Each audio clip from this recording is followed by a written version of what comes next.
Magandang araw sa inyo lahat. Ako po si Banat Bay at eto na naman, pag-uusapan na naman natin ng mga tanso sa lipunan. Ang bihirang buhay ito. Etong si Miss Claire, talaga nga namang inaraw-araw na. Pambihirang buhay, oh. Alam mo, madam, kung ako sa'yo, medyo relax ka muna. Masyado kang nahahalata. Nahahalata ka na you were there because you are an anti-Duterte. Easy lang. Pinag-uusapan kasi natin, mga kababayan, walang iba kung hindi itong bagong press officer nila na kung saan alam naman natin, 'di ba? Na isang vlogger na anti-Duterte at nagkataon lang abogado. Ang bihirang buhay, Reo. Hindi ba ho? So, ito na nga. Kahapon lang, meron ho siyang mga sinasabing hindi maganda.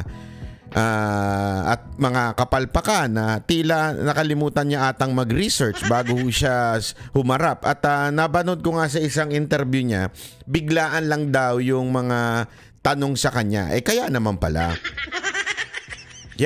hindi mo masagot. Ang problema kasi, madam, medyo nasobrahan ng kain mo ng Jollibee. So, nagbida-bida ka kagad, medyo ang dami mong sablay. Halimbawa na yung sablay, yung dun sa economy, palpak na palpak ka dyan. Yung pagbenta ng gold ay nagtumulong sa ating ekonomiya. Akita naman ho natin. Dalawang sunod na bumaba ang ating GDP. Ano pa ang kasunod? Yung pong sinasabi ninyong Davao City na ang sinasabi tinutukoy ho dyan ay yung buong Davao. It's not the city alone. Okay? At ang pinag-uusapan nga po ay yung sa nahuli, yung nahuling magkano ba yun? 44 million ba yun na shabu? Yun po ang pinag-uusapan dyan. Hindi po yun sa Davao City.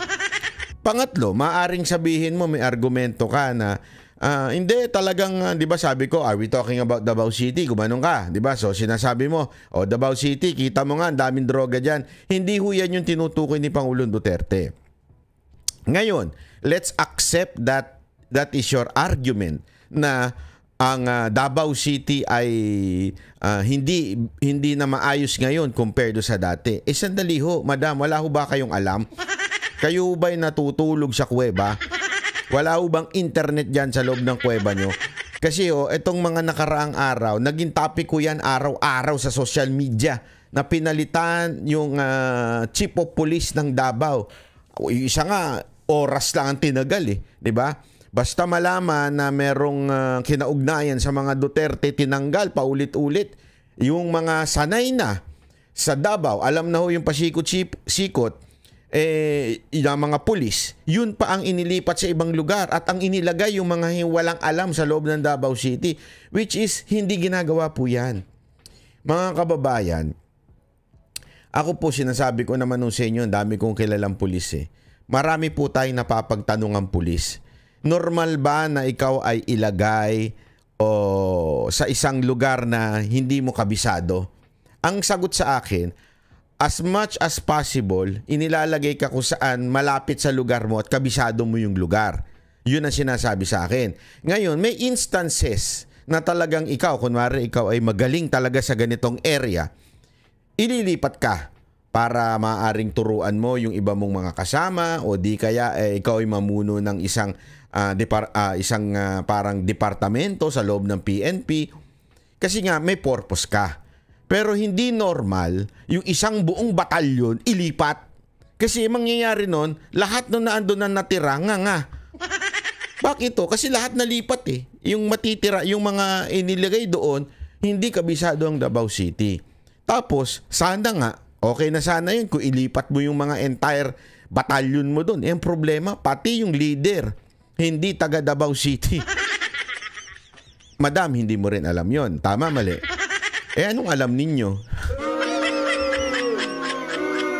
Nakakalungkot naman po ata yun. Wala po ata kayong kaalam-alam.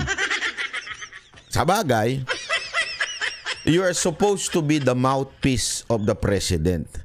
Kaya lang dahil sa pagiging bida-bida ninyo, hindi na kayo naging mouthpiece ng presidente. You are such a opinion maker, vlogger inside Malacanang.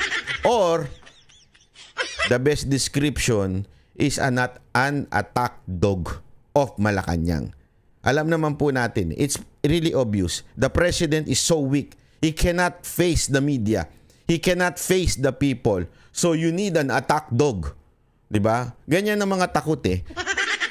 Takot harumarap, makipagtalaktakan sa mga nagki-criticize, hindi kaya na ewan ko kung siya ba ay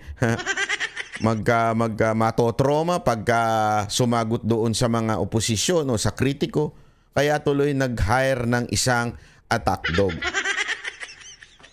Madam, if that is the case and you are not a mouthpiece, but ang job description mo supposedly mouthpiece ka lang. Ibig sabihin, kung ano yung sabihin ng presidente, yun na ipapahayag mo, ipapaliwanag mo. Pero gumagawa ka ng sarili mong opinion, definitely hindi ka na mouthpiece. Kahit yan lang dapat. Ikaw ay isang attack dog na. Kung ganyan pa lang napili mo maging attack dog, next time mag-research ka naman. Para hindi ka napapahiya sa mga netizen. Hindi, eto, basahin mo lahat ng mga post video na lumalabas tungkol sa iyo. Pinagtatawanan ka. Kasi kulang ka sa research, hindi mo alam yung sinasabi mo, tapos nagbibida-bida ka lang. Hindi ka lang pinagtatawanan, nagagalit pa ang netizen, di ba? Dahil sa pinaggagawa mo. Sana mag-aral ka na lang, ha? Ito pa, may isa na naman siyang kapalpakan na mamaya may papakita ako sa inyo matinding ginawa na naman ng gobyerno na ito na paano kaya niya maipapaliwanag to.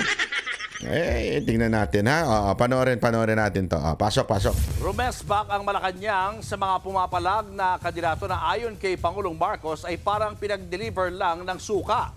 Nanindigan din ng palasyo na hindi magpapatawag ang Pangulo ng special session sa Senado. Nasa frontline ng balitang yan si Maricel Halili. Sa gitna ng kaliwat ka ng panawagan para paspasan na ang impeachment ni Vice President Sara Duterte, muling iginiit ng palasyo na walang plano si Pangulong Bongbong Marcos na magpatawag ng special session. Maliban na lang kung mismong ang mga senador ang humiling nito sa Pangulo. Be an awkward position on the part of the President to voluntarily call for special session, considering that there is this ongoing intrigues that the President is behind the impeachment. Ito, tingnan ninyo to ha. Narinig ko yung buong press niya dito, briefing niya dito. Sinasabi niya, tinanong siya na what do you think ang presidente magpapatawag ng special session para ho sa mga senador para ho sa impeachment. Hindi niya alam yung sagot ng presidente. Sinagot na lang niya nang sa tingin niya kung ano yung maaaring gawin ng presidente.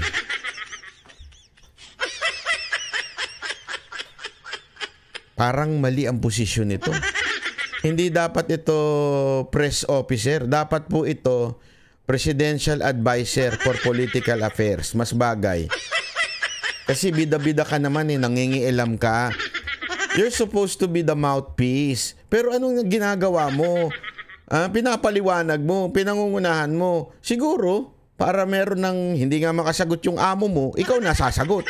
Di ba? Parang ganun eh. Dahil mahina yung amo mo, weak leader, hindi niya masagot itong mga tanong na to, ikaw na ngayon ang bibida. Malay mo makapulot ng sagot sa'yo.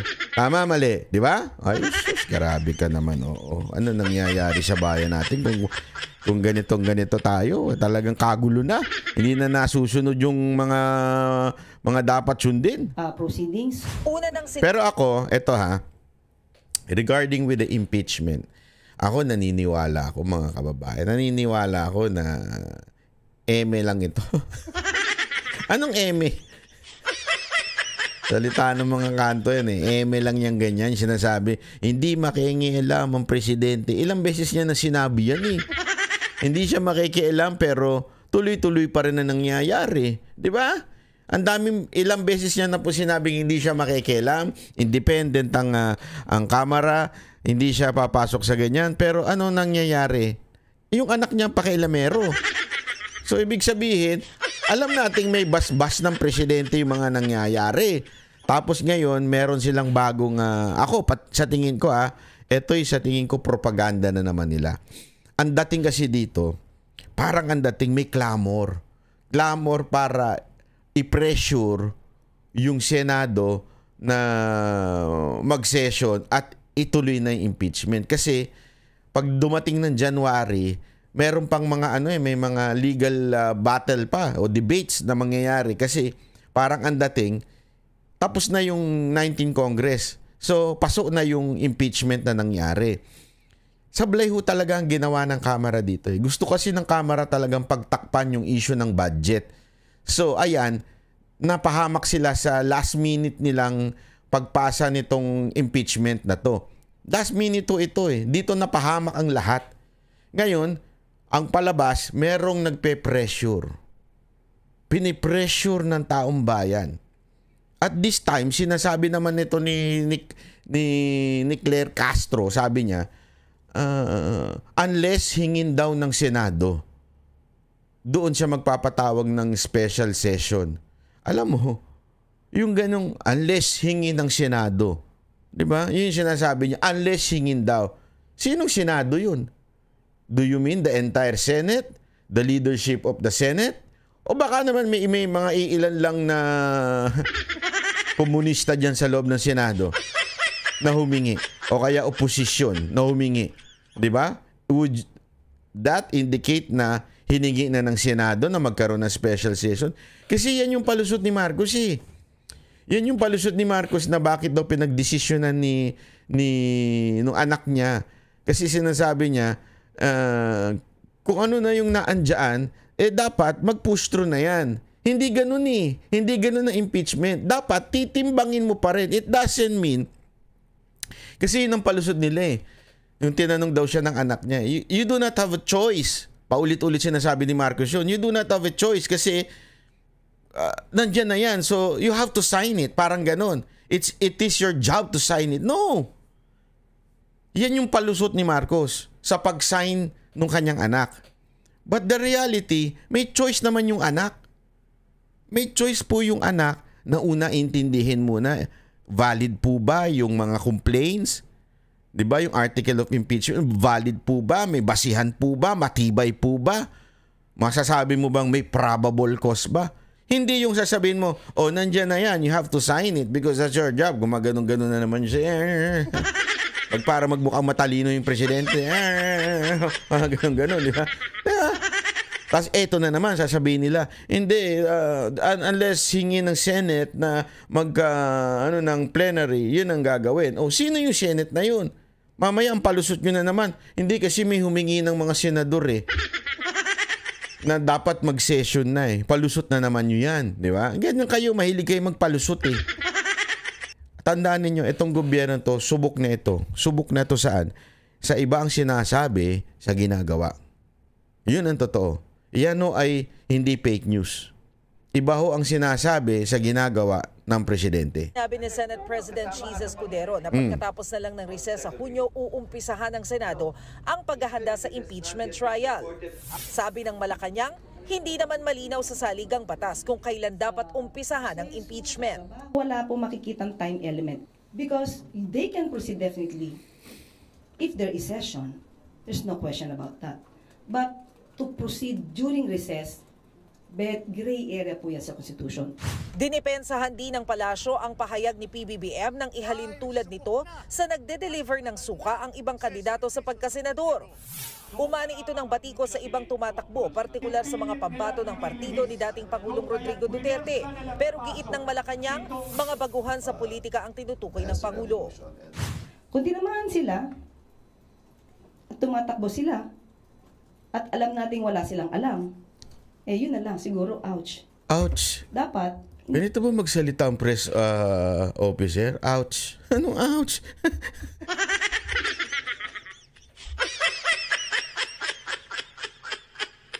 Ito ba ang best of the best of Malacanang? Ouch. Pag tinamaan sila, ouch. Gago! Ano ba to? Ano ka? nangyari sa'yo? At alam nating wala silang alam. Yun na lang, siguro, ouch. Ouch. Dapat. Hindi na sila tumakbo. Kasi hindi pwedeng gawing magpaka-apprentice sa pagiging senador. Magpaka-apprentice sa pagiging senador. So ito daw yung sinasabi niya, pinagtatanggol niya pa yung palpak na statement ng kanyang amo. Ano yung statement na yun? Pinalulusot niya na yung salitang suka ay something na hindi derogatory o hindi pangmamaliit, di ba? Yung salitang suka. Kasi sabit na sabit si Marcos dun. Lumalabas talaga yung pagiging matabobre o pagiging spoiled child nitong Marcos na to. So, ang lumalabas tuloy, mga kababayan, tila susubukan nilang idusot to. Ano ang ibig niya sabihin ng nagbebenta ng o bumibili ng suka? Ano?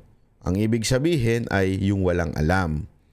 Yung pag pumunta doon, magbiging apprentice. O sige, alamin natin.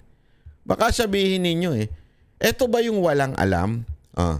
Sige bago kasi alam nyo mga kababayan, napaka-importante ho nito maintindihan natin, sino po ba yung tumatakbo sa PDP o yung tinatawag nilang Team Suka? Si Bongo. Isang veteranong senador na walang tigil sa pagseserbisyo sa bayan. Yan ang pinaka-inaasahan ng mamamayang Pilipino. Bakit kanyo? Dahil sa Malasakit Center, ang daming natulungan. Kanino po yun? Kay Senator Bongo. Tanong ko sa inyo mga kababayan, marami sa inyo natulungan ng Malasakit Center. Yan ba yung sinasabing apprentice? Yan ay second term niya na. Ibig sabihin talaga naman na si Senator Bongo ay karapat-dapat.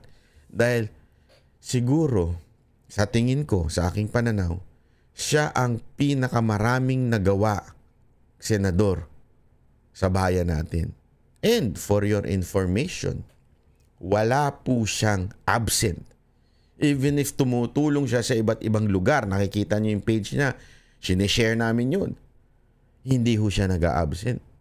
Talaga kung kaya niyang lumipad, feeling ko nga, itong si Senator Bongo, may lahing manananggal ho ito.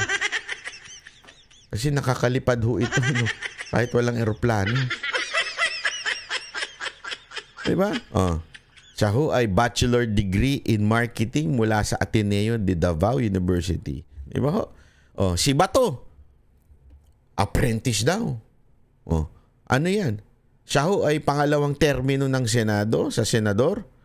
Edukasyon niya, Bachelor of Science mula sa Philippine Military Academy. Try mo dun.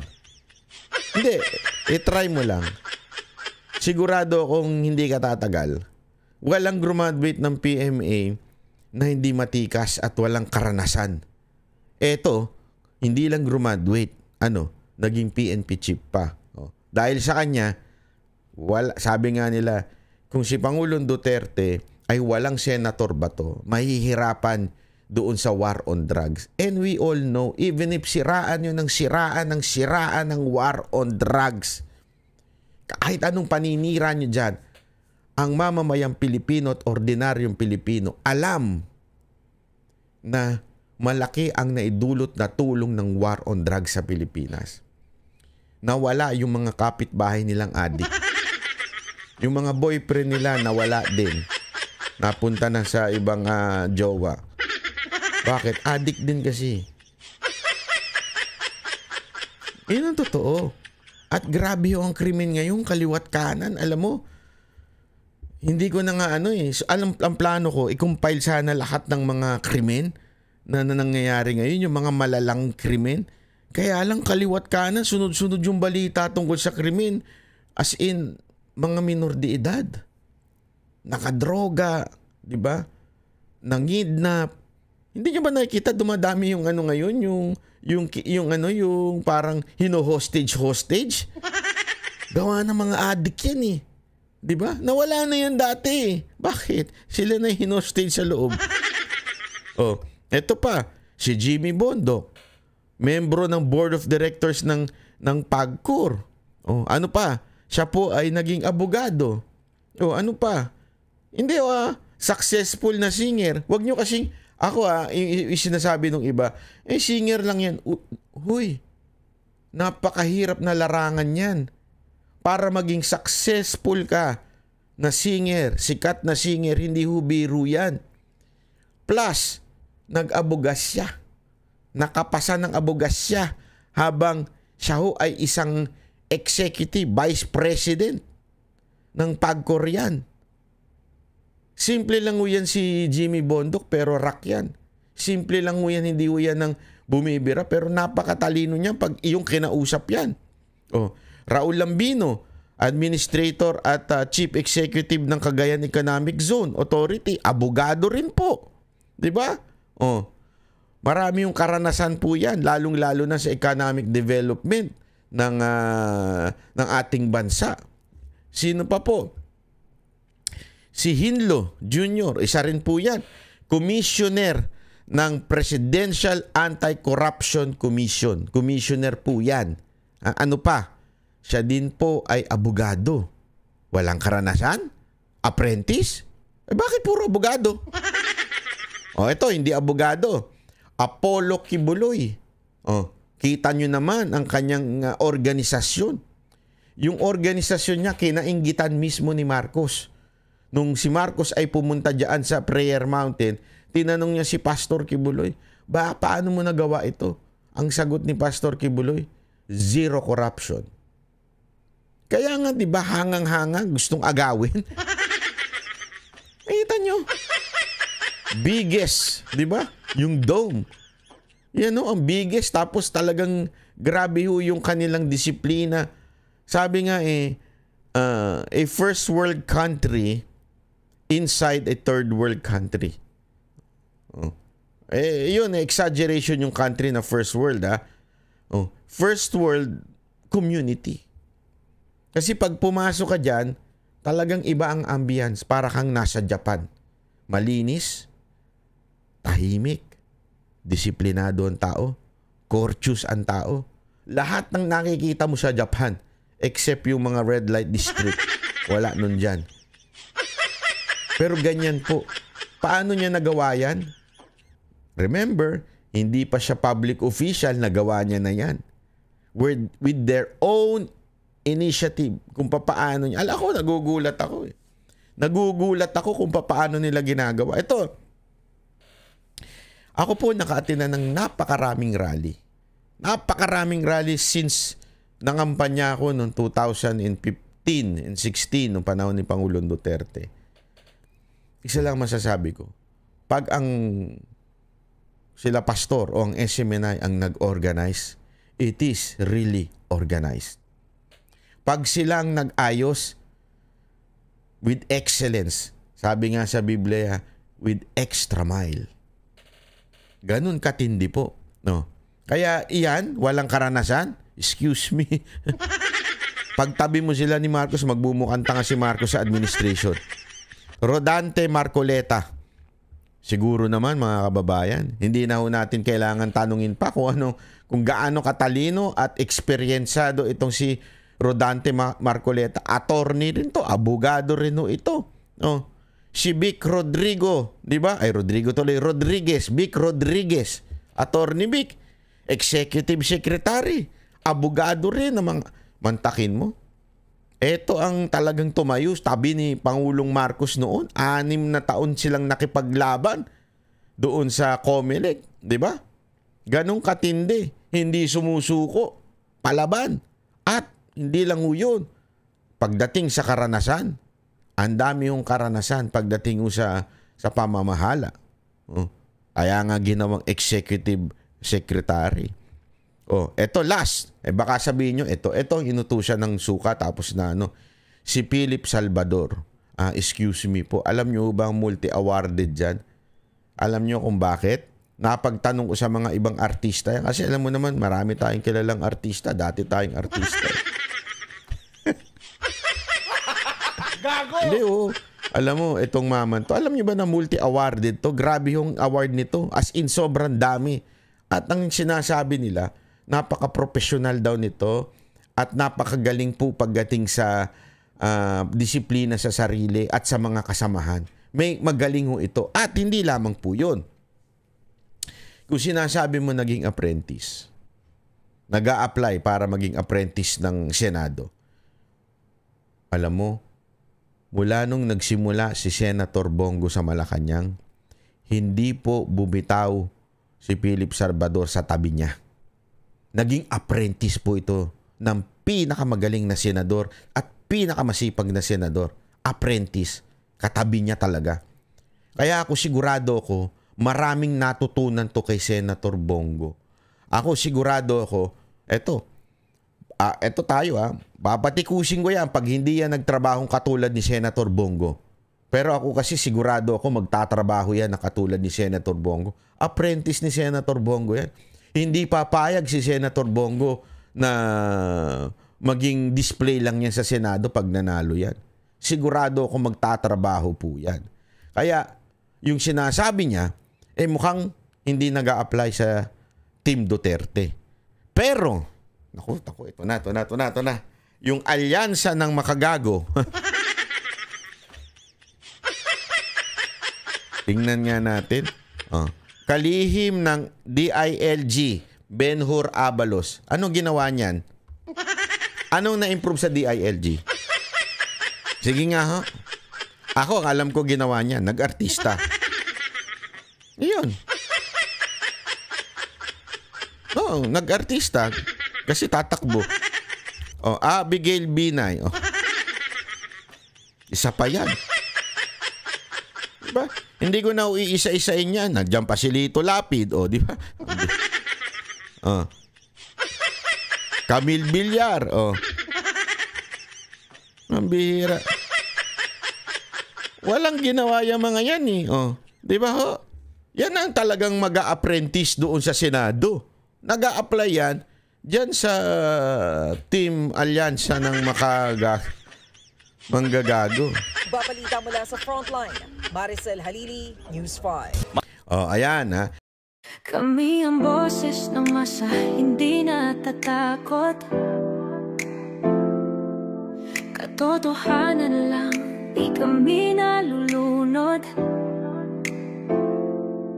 Walang bahid ng sismis, lahat ay totoo. Kahit sino ka pa, pag mali ka babanatan ka. Walang pinipili kulay, wala kaming kinikilingan. Basta para sa bayan, kami lalaban. Pagdama palakpakan, pag mali banatan. Di matitinag, di matatakot, para sa bayan tuloy ang sigaw. Sa harap ng kamera, walang halong takot. Mga baluktot, lahat kayo'y